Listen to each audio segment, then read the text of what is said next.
Hello everyone and my friends, how are you.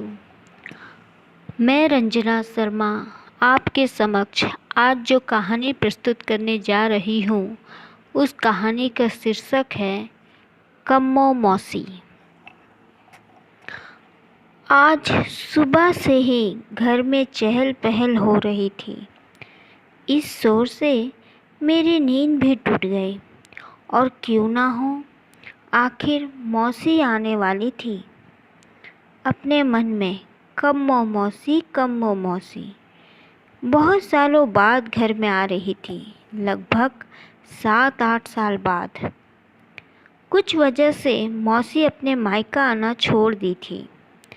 तभी निम्मी की नानी आवाज़ लगाती, अरे निम्मी, उठी कि नहीं, जल्दी कर, कुछ घंटे बाद मौसी घर आ जाएगी।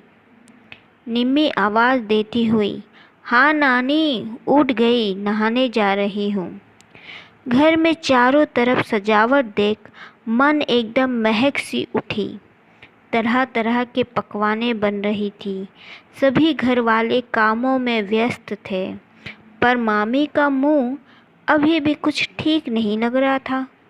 मामी शुरू से ही मौसी को पसंद नहीं करती थी और उतने सालों से मौसी के ना आने की वजह मामी ही थी।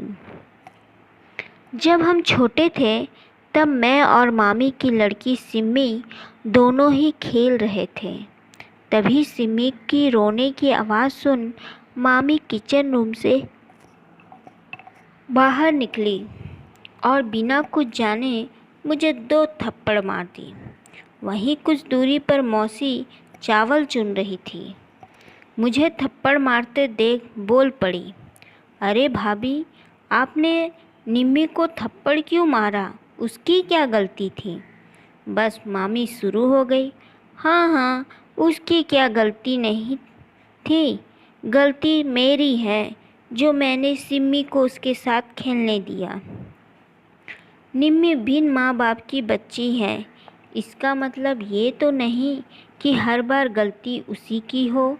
यह बात मौसी ने मामी से कह दी।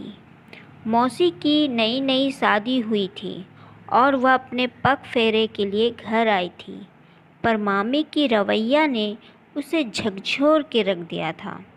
बस मामी को मौका चाहिए था और वह शुरू हो गई। सभी घरवाले के सामने बोलने लगी, आज या तो या रहेगी, नहीं तो मैं। यह बात सुनकर मामा जी थोड़ा नाराज़ हो गए और वह मौसी को बोल दिए, अब तू बहुत दिन यहाँ रह गई, अब अपने घर जा। या सुन मौसी बोली, अरे भैया, पूरा सच तो जान लेते, बिना सच जाने ही बोल दिए। ठीक है, मैं जा रही हूँ, पर और दोबारा मैं यहाँ कभी ना आऊँगी। ऐसे बोल उसी दिन दोपहर की ट्रेन पकड़ मौसी अपने ससुराल चली जाती। जब कुछ महीने बाद सिम्मी ने मामा जी को सच बताया कि पापा, गलती मेरी थी, मैंने पहले निम्मी को दांत गड़ाया था, इसलिए वह भी मुझे धक्का दी, जिससे मैं गिर गई और रोने लगी।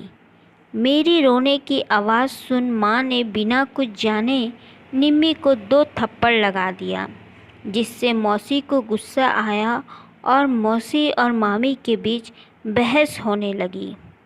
जब मामा जी ने पूरा सच जाना तो उनको बहुत बुरा लगा और वह कम्मो मौसी से माफ़ी मांगे, उसे घर आने को कहा, पर मौसी नहीं आई।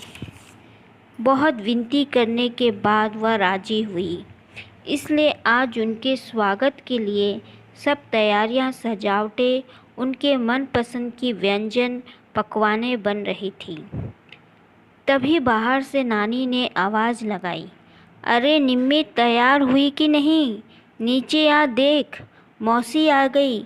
और वह दौड़कर कम्मो मौसी बोलकर मौसी के गले लग जाती। धन्यवाद।